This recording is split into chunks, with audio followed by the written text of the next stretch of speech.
Assalamu alaikum, Umar Hazreti Mufti. Vaqtınızda bölüp bizim sorularga жооп берүүгө макул болгонуңузга ыраазычылык билдиребиз. Жалпы эле бүгүнкү суроонун башын ушул өлкөдөгү диний абалдан баштасак, бүгүндө ушул сиз Hazreti Mufti катары ошол мусулмандардын башында турган инсан катары кандай баа бересиз? Bismillahirrahmanirrahim. Бүгүнкү күндө баягы биздин динибизге карата болгон эркиндик дүйнөнүн бир да мамлекетинде жок. Бизде ошон үчүн баягы эркиндик болгон үчүн динибиз өтө өнүктү. Азыркы күндө мына 3,5 миңден ашык мечитибиз кызмат кылып, жана канчалаган намазканаларыбыз жерде болбосун, көчөдө бир ресторандан тартып, мамлекеттик мекемелерге чейин бир жерде дагы баягы намазканасы жок, бир дагы ишкана калбады. Элдерибиздин бардыгы динге аябай жакын. Бул эмнеден кабар берет? Бул деген динибизге эркиндик барынан кабар берет. Андан башкасы тараптан караганда мына дин илими боюнча фатваны коңшу мамлекеттерде эле башка көбүнчө биздин Кыргызстандын аалымдарына карап дагы баягы кадам таштап атканын көрүп атабыз. Андан тышкары ыйык Кураныбыз болгон Курани Карим боюнча дүйнөлүк конкурстарда балдарыбыз биринчилик, экинчиликти багындырып, арабтарды таңгалдырып келген учурлар катталып жатат. Бунун бардыгы дин эркиндигибиздин баягы бир мөмөлөрү демекчимин. Азыркы күндө динибизге ушундай эркиндик берген, каалаганыбызды сүйлөп, каалаган дааватыбызды кылып, каалагандай диний жөрөлгөлөрүбүздү ишке ашырып атабыз. Кудайга шүгүр. Эми бирок ошо мен жалпы мусулмандарга кайрылып кетерим, ошондой эркиндикти баалашыбыз керек. Алла Таала бир учурларда биздин ата бабаларыбыз ошо намаз окуганга зар болуп калган. Үйүндө бисмилла деп айтканга зар болуп калган. Атасынын мүрзөсүнө барып бир кичикей сүрө окуп койгонго зар болгон учурларды өткөн. Бирок эркиндик берилип атат. Ошо эркиндикти бартап, бардыгы ынтымак болуп, бир мындай пикирге келишип, кийинки биздин балдарыбызга залалыбыз тийбесин, зыяныбыз тийбесин деген кадам менен жакшынакай динибизде тутунушубуз керек. Былтыркы жылы ажылык темасы кайтып келсек, былтыркы жылы ажылыктар абдан жакшы болду. Жакынкы күндөрдө өлкө боюнча тыйындары, арткан тыйындары таратып берилбеди. Ошол үчүн эмне үчүн ашып калды, кандайча ашып калды? Бизде баягы ажылыкты уюштурууда бардык тыйын тыпыр маселесинде биз Саудия мамлекетине көз карандыбыз. Анткени самолет болсун, гостиница болсун, а жерде ыйык жерлердеги тамак аштар болсун, ош жерде жашаган бардыгын ошо Саудия мамлекетинен алабыз. Ошон үчүн алар кандай баа чыгарса, ошого жараша биз баабыз чыгарабыз. Биздин ошо ажылык баа калькуляцияда чыгарып көрсөтүлгөн баанын 97-98% бул Сауд Араб падышачылыгына байланыштуу. Ошон үчүн бул пандемия болгон учурларда 2 жыл ажылык болбой калып, андан кийин булар дагы электрондоштуруп, дүйнө боюнча бир системага киргизип, ошо туруктуу баада болбой калды да. Анан жылына улам биз бул ажылыкты бир эле жумада же бир айда чечилген эмес. 5 ай, 6 ай үстүндө аракет кылып иштешет биздин ажылык бөлүмдөр. Ошондо ар кандай баалары биз 21 пункттан турган калькуляцияга бааларды чыгарганбыз. Самолету мынча, гостиницасы мынча төкөнчө деп. Бирок ошо баалары, кээ бир баалар өйдө кылды. Бир күн эле карасаң, бир пунктуна $5 кошулуп кетет, бир күн эле бир пунктунан $50 ылдыйлап калат. Ошенткен учурларда эң агы ошо жерде бизде УРУШ, убактылуу республикалык штаб бар. Буга мамлекеттик министерство, ведомстволордон 7-8 киши катышат. Андан башка 30 киши былтыр ажылык иштерин уюштурган. Ошолор бизде күтүүсүз чыгымдар болуп кетсе, Кудай сактасын, жолдо самолеттор кулап кала турган болсо, бир жылы билесиздер кран кулап канча адамдар өлгөн. Ошондой күтүүсүз бир кырсык болуп кетсе деп, ошол жерге бир $130 тегерегинде ашыкча чогулган. Ошондон иштелбей отуруп, Кудай сактасын, жаман бир нерселер болгон жок, бардыгын аманчылык менен үйүнө алып келип алдык. Ошондон $114 артып калган. Аны бардыгыбыз кеңешип кесип атырып, бул 114 деген $675 миң болот экен. Бул өтө чоң сумма. Anın ар бир нерсенин бүгүнбү эртеңби жоопкерчилиги бар. Ошол жерде салганыбызда кээ бирөөлөр ошого бир мечит куруп койбойлу же болбосо дагы бир идара куруп койбойлу ар кандай пикирлер айтылды. Бирок бардык көпчүлүк жок, элдин акчасы бул шарият боюнча арам болот. Ар бир киши көңүлү менен бербегенден кийин экинчи биздин мыйзамдарыбызга дагы каршы келген болобуз деп ошондой бир бүтүмгө келип туруп бардыгын банктардан наличка алып бардыгын таратып бүтүрдүк. 5000ден ашык кишиге тараттык. 600дөн ашыгыраак киши азыр ала элек. Анткени кээ бирөөлөр Россиялап, за границага кетип калгандары, кээ бирөөлөр оорулуп, биз таратып барган жерлерге келе албай калган жарандар, аларды банк аркылуу ар биринин фамилияларына которуп бере турган болдук. Кудайга шүгүр, ошентип элдин аманатын өзүнө берип алганга Алла таалам жардам берди. Демек ажылык бул дайыма өзгөрүп турчу. Өзгө ценалары анын баасы ошо Сауд Араб падышачылыгына карап өзгөрүп тура турган нерсе. Быйылкы ажылык качан башталат? Анан баасы кандай болушу мүмкүн? Быйыл ажылыкты мына Сауд Араб падышачылыгы дайыма январь-февраль айларында баштайт элек. Быйыл өтө эрте бизге 3 жолу кат жөнөтүштү. Анткени ошо октябрь айынын ичи бара турган адамдардын ошо чыга турган биз былтыр 45 миллион реал алардык менен реал кетти эле. Ошонун 20%-ин октябрь ичи которуп коесуңар деген каттар келди. Ошого шашылып азыр урушуна түстүк. Убактылуу республикалык штаб 6-7 ведомство министерстволордон ар бирөөнүн бирден өкүл жана бизден 12 өкүл кылып 20 кишиден турган штаб түзүп бердик. Бүгүн биринчи отурушу болду. Ушулар кадам таштайт. Мына самолеттон качан самолеттор авиакомпаниялар ортосунда качан тендер конкурс өтөт, аны белгилешти. Адамдар качан акчасын төлөп баштайт, муну белгилешти. Кийим боюнча конкурс, дары-дармек боюнча конкурстардын күндөрүн белгилешти. Ошентип эми Кудайым буйрса бул жылы да аттандык. Бирок баалары булардыкы февраль-март айларында белгилүү болот. Толук калькуляция ошондо чыгат. Азыр болсо бүгүн убактылуу республикалык штаб 1,5 же 2 миң доллар деп көтөрүп атышкан, бирок толук эмесин билбейм. Азыр предоплата ошону төлөп турат, 7 миң кишиге чейин төлөйт. Андан кийинкиси очередте тургандар толук калькуляция болгондон кийин кайрылган айырмачылыгын төлөп, ошентип ажыга аттанышат. Эми өлкөдөгү мечиттер боюнча айтып калсак, мынакей жакын күндөрү мечиттер жабылып, айрым адамдарда мечиттер жабылып атат, мечиттер жабылып деген сөз болуп атпайбы? Анан муфтий катары буга кандай карайсыз? Эми ушул нерсеге бардык бир туугандарга ынсап менен карагыла демекчибиз да. Бизде Кудайга шүгүр жана дин эркиндиги болуп, мына 3,5 миңден ашык мечит бар. Биз ошо мен муфтийлик кызматка келген учурларда дагы эми эч кимдин күнөөсү жок. Бул бир учурда динди сыйлап, мечит десе ар бир органда уруксат бере берген. Бирок 800дөн ашык мечитибиздин документациясы жок болчу. Ошол учурда мына дин иштер боюнча мамлекеттик комиссиясы биз болуп отуруп президентибизге канча бир жолу кайрылып отуруп, архитектура жана башкаларын бир аз ушу жеңилдетип бериңиз деп суранып отуруп, а кишинин да жардамы менен мына азыр 600дөй мечит каттоодон өтүп бүттү бардык документи менен. Бул документи бүтпөгөн мечит, ал 10 миң кишилик мечит болсо да жок деген сыяктуу да. А кээ бир өлкөбүздө кээ бир мечиттер бар, архитектуралык багы өзүнүн талаптарына жооп бербеген мечиттер бар. Ошон үчүн акыркы кезибизде эми ушинтип эле мечит көбөйүп атат, мусулманыбыз мынтип атат деп сүйүнө бербей бир сапатын кылалычы. Мына азыр айыл жерлеринде кээ бир мечитке барасың, ошо кирип намаз окугандан да зааркана турган мечиттер бар. Ачык айтып коелу мунучу. Ичине кирсең ошо холодильниктей болгон, каралбай калып кеткен, Кудай сактасын бир кырсык болуп кетсе жыгылып кала турган абалда бар. А биз ушинтип эле жата бербешибиз керек да. Ошон үчүн бардык жерде биз кат менен сурандык. Мисалы үчүн Улуттук коопсуздук комитетинен жана МВДдан, архитектурадан, дин иштер боюнча мамлекеттик комиссиядан силер бирден өкүл бергилечи, өкүлдөрүңөрдү берип бизге жардам бергиле, ушуну иреттеп баралычы, бир рейд кылып бардыгын деп. Ошо түштүк аймагын Баткен обласы, Ош обласы, Жалал Абад областарын азыр бүтүрүп келдик. Анын мечити жабылып атат деп ашыкча сөз болуп кетти. Бул жерде мечиттерге эскертүү берилип атат. Кээ бир азыр дин сүйгөн адамдарыбыз толтур азыр. Мисалы үчүн мечитти оңдоп бер десе, ошо бир айылдан 10дон азамат чыгат, мен оңдоп берейин деп. Бирок кээ бир имамдарыбыз иштебей коюп атат да чындап. Жоктун башын айтыпчы.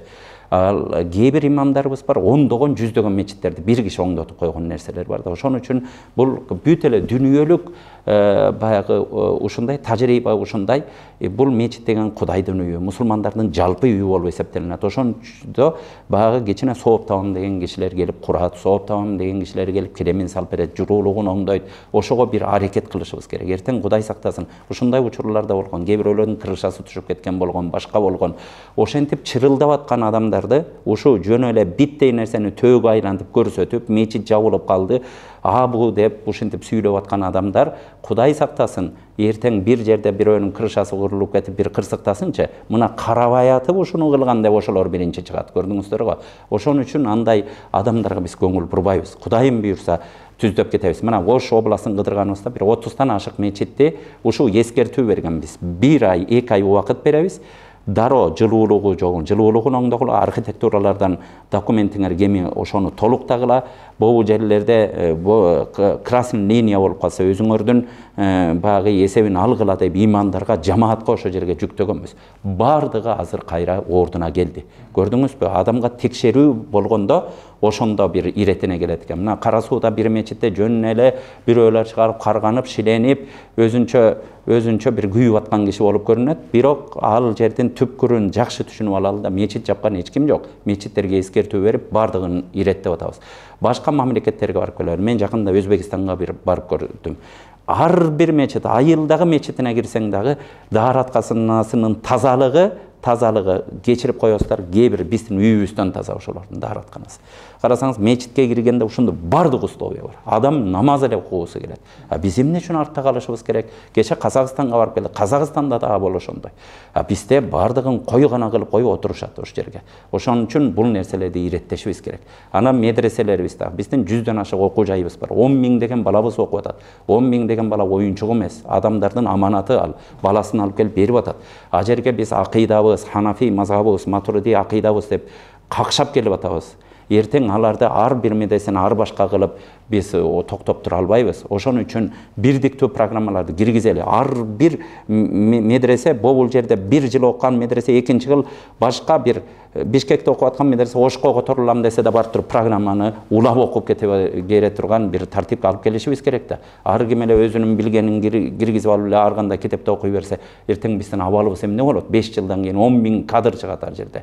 10 000 кадр, 10 000 башка нерсени сүйлөп турса эмне болот? Ошон үчүн муну деген жаман көрсүн, мунуга деген биз реформага барышыбыз керек. Ошон үчүн рейд болду. Эртең Жалал Абад, Баткенде дагы эскертүү канча бир мечиттерге берилди.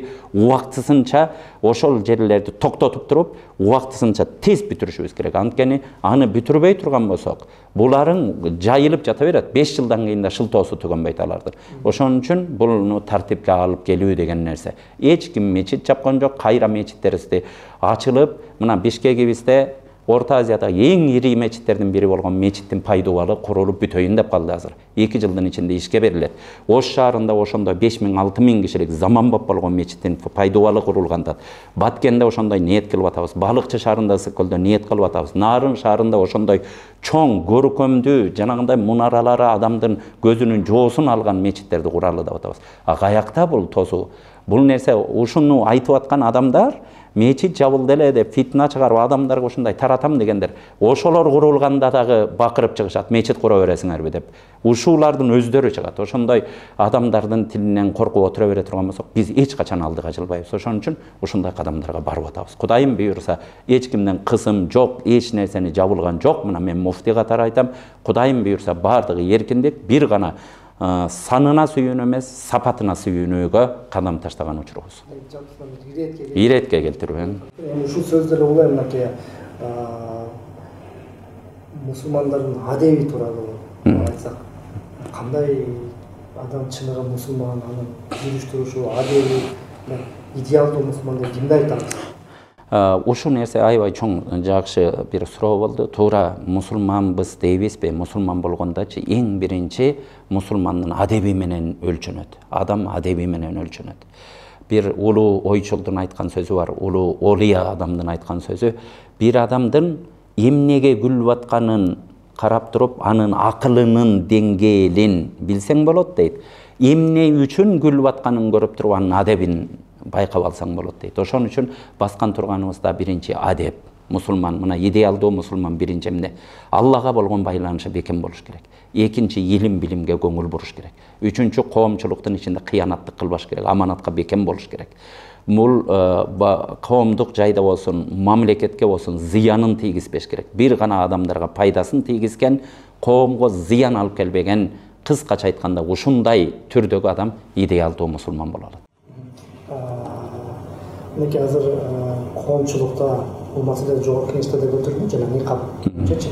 Деги эле никап боюнча кандай бир туура элге маалымат жеткирсек болот? Бул маселе коомчулугубузда канча жылдан бери көтөрүлүп келип атат. Никап деген ошо жанагы аялдардын оронгон нерсеси, ошо көзүн калтырып коюп калган жерин ороп алганда ошо никап дейт. Хижаб дегени ошо жакшынакай биздин энелерибиз салынгандай жүзүн көрсөтүп, эки кол. Негизи биздин Кураныбызды карап, биздин шариятыбызды карай турганда хижаб бул фарз. Фарз, бирок фарз болгондо ошо жүздү көрсөтүү болот. Эки колду көрсөтүү болот. Кызыл ашыктан бут аврат болуп эсептелбейт айыл кишигечи. Биз азыр ушул учурларда никапты биздин шариятыбызда мубах деп эсептелинет, эми уруксат берилген нерсе деп. Бирок биз баягы биздин жергебизге дин эми калыптанып келатканда биздин өзүбүздүн салт санабыз бар. Ошон үчүн дайыма фарз нерсе аткарылып атабы, ошол нерсеге багы токтоп туралы деген жакшы болот да. Ошону жакшы кармап, ошону ишке ашырып алалычы, андан башка нерселерин кылалы да.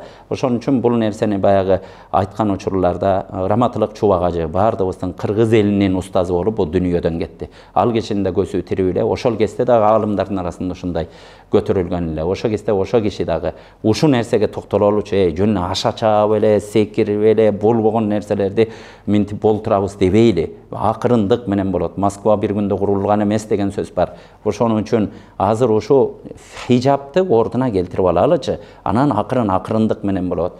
Жөн эле адамдарды бир адамдарда коомчулукка өөн учураган нерселерге барбайлы деп. Ошондон улам бардык аалымдарыбыз ушундай нерсеге токтолуп келатат. Мына жакында бир ай боло элек биздин аалымдар кеңеши болгондо ошо учурларда да ошо жогорку кеңеште ушул маселе көтөрүлүп атты эле. Бул ушуну биз карап коелу деп аалымдарыбыз бардыгы Кыргызстан чоң аалымдары ушул жерде карады. Караган учурларда дагы алар да ошондой пикирге келишти. Келгиле. Хижаб фарзды аткарып атабызбы? Фарзды аткарып ошого эркинчилик берип аткан мамлекетибизден айланалы деп ошол нерсеге токтоп туралы. Андан кийин анан башка нерселерди иншалла колубуздан келишинче аткарганга аракет кылабыз. Жок болбосо андан күнөө никапты тагынбай койдуң деп күнөө болуп калып аткан нерсе жокпу? Бир адамдарга ошо Алла Тааланын фарзын түшүндүрүп туралы деген бир ойго келип токтолду. Ошон үчүн бардыгыбыз ушу багы өтө багы шашылбай, жакшынакай, динди да акыл эс менен, ортолук менен алып барганыбыз жакшы. Салт санабызды да эске алышыбыз керек. Мынакей азыр мен ушул аттестация боюнча суроо берип жүрөм. Мынакей азыр боюнча аттестациялоо иштери жүрүп жатат. Мунун жыйынтыгы качан чыгат? Бизде аттестациялоону мындай кылдык да, мисалы үчүн Ош шаарынын жанагындай бардык мечит медреселерди бардыгын текшерип келдик. Ошол учурларда биз Ханафи мазхабы, Матуриди акыйдасын кармасын деген эскертүүлөр болду. Жанагындай кемчилиги бар мечиттерди эскертүү берип, убактысынча токтотуп, ошо документацияны тез бүтүр деди элек. Бир айдын ичинде бардыгы бүтүрүп, кайра жакшынакай ишке киришти. Жана мусор болуп калганда мечиттерибиз бар болчу. Чынын айтсам, карабай койгон, ичине намаз окуй албайсың. Анан эле жөн эле мечит дей бербеш керек да. Мечит деген Алланын үйүбү. Ошончолук сыйлашыбыз керек да. Анан жөн эле багы биттен төөнү жазабайчы. Ошон үчүн ошентип иреттегенден кийин бардык имамдар да бир аттестациядан өткөрөлү дедик. Анткени чын ачыгын айтышыбыз керек. Багы айыл жергелерине бир жакшы бир окуу бүтүргөн бала барып шарт болбогондон кийин чыдабайт экен. Ошол жерде бир эски дамлаларыбыздан имам койгонбуз, башка миңдеген мечиттерибиз бар. Ошонун баарын аттестациядан өткөрүп, жок дегенде жаназаларын, никелерин, адамдар окуган намаздарын толуктап алсын деп бир сыйра аттестация кылынды. Бул нерсе Ош областы менен Ош шаары бүттү азырчы. Этап менен облас кылып кетип атабыз. Анын натыйжалары Кудайым буйрса Бұл bir жуманын içinde бардығын чыгарып бүттүк. Азыр кайсы имам аттестациядан өтпөгөн, кайсы өткөн. Ошого жараша бардығын орындарын бекитип бүтүрөбүз, Кудайым буйрса. Бул кадрлар, мечиттин имамдары, ушу диний кызматкерлери эгер күчтүү, адамдарга сөзүн өткөрө ала турган адамдар келе турган болсо, моундай көйгөйлөр болбойт бизде. Мечиттерде жанагындай каралбай калган, мечиттердин жанагы документациялары бүтпөй калган, бул болбойт. Bir ел турганда эң кичке айыл 500 түтүн айыл. Ошо 500 түтүн айыл bir мечитте, bir коммуната үйдү карай албагаса, эмне деген абал? Ошон үчүн имамдарыбызды күчтөндүрөлү деген ниет менен аттестация кылып атабыз. Мына Ош шаарыныкы bir жумада бардыгын дайындайбыз. Жалал Абад, Баткенди жакында аттестациялайбыз. Ошентип бардыгын ошо 5-6 айдын ичинде Кыргызстан боюнча бардыгын бүтүрөбүз. Мынакей Муфтий, азыр мынакей коомчулукта уже Магди келип бизди куткарат деген кептер айтылып турат. Жанагындай салам Магди деп. Анан негизи уже Магди куткарат деген өзү туура келет. Бул эми имам Махди тууралуу биздин ишеничибизде ошо имам Махди туура ал жер бетин зулумдукка каптап, акырет күнү жакындап, ушундай бир абалдарда Махди, имам Махди чыгышы бул анык, буга ишенебиз. Бирок биздин ишенимде баягы имам Махди кел, сен жардам бер деп, бул ишти только ошо имам Махди кылыш керек деп мындай отуруп туруу дегенден дагы биз алыспыз. Имам Махдини иншалла убагы келгенде Алла Таала ошо жөнөтүшү анык, келери анык. Ошон үчүн азыркы учурларда кээ бирөөлөр ушинтип кыйкырып, багы дин илиминде багы илими тайкы же маалыматы жоктор, Махди куткар, Махдиге салам деп атышат. Эми бул нерселерди багы ашыкча нерселер, ошон үчүн бардыгын Кудайдан дуа кылалы, Алла Тааладан сурайлы да. Бул нерселерде өтө этият бололу. Динде билбеген нерселерибизге киргенден ар бир мусулманды этият болгула демекчимин да. Улан Тазирет Муфтий, бүгүнкү күндө Палестинада абдан бир аянычтуу окуя болуп атпайбы? Ар бир адамдын жүрөгүн зыркырап атат. Мен буга коомчулукта да бүгүн митинг өткөрүшү, колдоо митингдерин кандай жардам берсек болот деген пикирлер айтпайбыз. Сизге көз карашыңыз кандай? Эми бул Палестина мамлекетине бардыгыбыздын мусулман катары жүрөгүбүз ооруйт.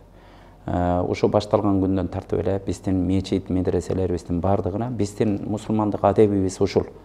Багы ушундай кыйынчылыктар келгенде, ушундай адамдарда түшүнбөстүктөр болуп, мындай согуш, кан төгүлүп, жер титирөөлөр болуп, ушундай бир Алланын бир сыноолору келе баштаганда, бардыгыбыз багы дуага, Аллага жалынып жалбарууга багыт алышыбыз керек да.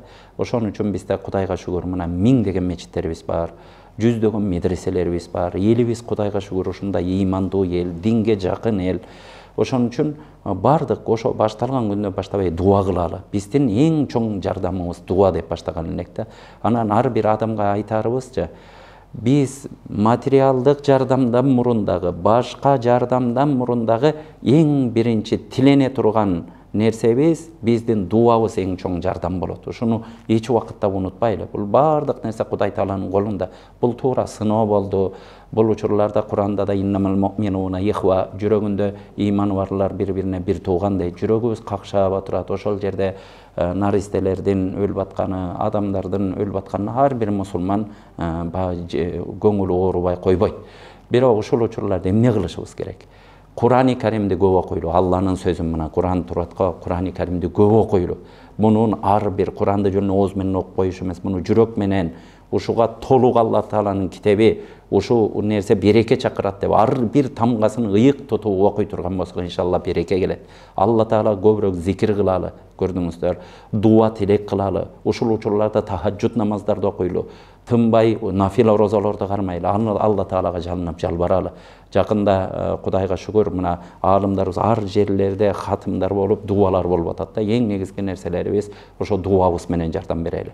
Бир жерлерде ааламдын кайсы бир бурчу болбосун, бир мусулман кыйналып атса, бир тууганын кыйналып атса, сөзсүз ошо жардам бере турган нерселерибизди кайсы тарап менен көбүрөөк жардам бере алам дегенди ойлонуш керек. Ошон үчүн бул алыс жерлердебиз, мына мусулман бир тууган ааламдын кайсы бурчунда болбосун дуа тилек кылалы демекчимин да. Ар бир мусулманга айтарым. Аалымдарыбыз айтат, Ал жерде баягы Масжидил Акса биздин ыйык мечитибиз болгон, эки кыблабыздын бири болгон мечит да ошо тарапта. Ошон үчүн мечиттердин сакталышы үчүн Алам тара кейфе фаала роббука би асхабил фил деген фил сүрөсүн күндө ар бир мусулман 11 жолудан окусун дейт аалымдарыбыз. Мечиттер сак болсун деп дейт. Ошон үчүн ар бирибиз ушундай амалдарды кылалы да, ачык кыйкырык салып эле жөн баягы жөн эле сүйлөй бериштен мурун Алла Таалага биринчи кайрылалы. Дайыма Алладан сежде кылып жардам сурайлы. Жанагы баягы митинг өткөрүү жана башка сурануу деген эми ал биздин уйгарым укуктарыбызга кирбейт да ал нерселер. Биз негизи жалпы кызматкерлерибизди, мечитке келген инсандарды дагычы азыр көбүрөөк дуага отургулачы, тахажжуд, түнкү намаздарыңарды окугулачы. Ошентип жардам бергилечи, бири-бирибизге ошентип жардам берели. Бул учур интернетке жылдыз боло турган учур эмес да. Бардыгыбыз ушуну да жакшы билели. Бирөөнүн каны төгүлүп атса, башка болуп атса, ошондон пайдалана турганда учур эмес. Бардыгыбыз буну жакшы билели дагы, жакшынакай бири-бирибизге жардамыбыз ушу, бири-бирибизди критикалабай, бири-бирибизди мынтип койду, антип койду дебей, бул учурда жакшынакай бир ынтымак менен Алла Таалага дуа кылалычы деп. Ошондой дуа дагы кабыл болот. Жөн эле критикалап эле сен кайдан билесиң бир молдонун дуа кылбай атканын, бир мусулмандын ага жаны сенден көбүрөөк жаны күйүп аткандыр. Бизде ушундай жаман адат пайда болуп алды, сен эмне уктуп атасың, сен деп эле ушундайга кайсы эле маселе болбосун. Мейли Палестинанын бияка алып турганда деле башка нерседе ушундай бир баягы өзүбүздүн жылдыз оорулары менен ооруганга өтүп алып атабыз да. Бирок мындай нерселерди бардыгыбыз токтотсок деп сурамакчымын. Бул учурда бардыгыбыз баш бириктирип дуа кылалы, Алла Таалам жардам берсин. Анан Палестина маселеси дагы бул 23-жылы эле жарылып чыга калды деп да айта албайбыз да. Бул 70 жылдан ашык эле буларда проблема болуп келип атат. Быйылкысы бир гана өзгөчө кан төгүү көп болуп кетти. Ошон үчүн канчадан бери ыйлап зарлаган бири-бирибизге дуа кылалы. Мындан кийинкисин эми Кудайым жакшыртсынчы деп Алла Тааладан үмүт кылалы демекчимин. Бизге алтын алган убактыңызды бөлүп суроолорубузга жооп бергениңизге ыраазычылык билдиребиз.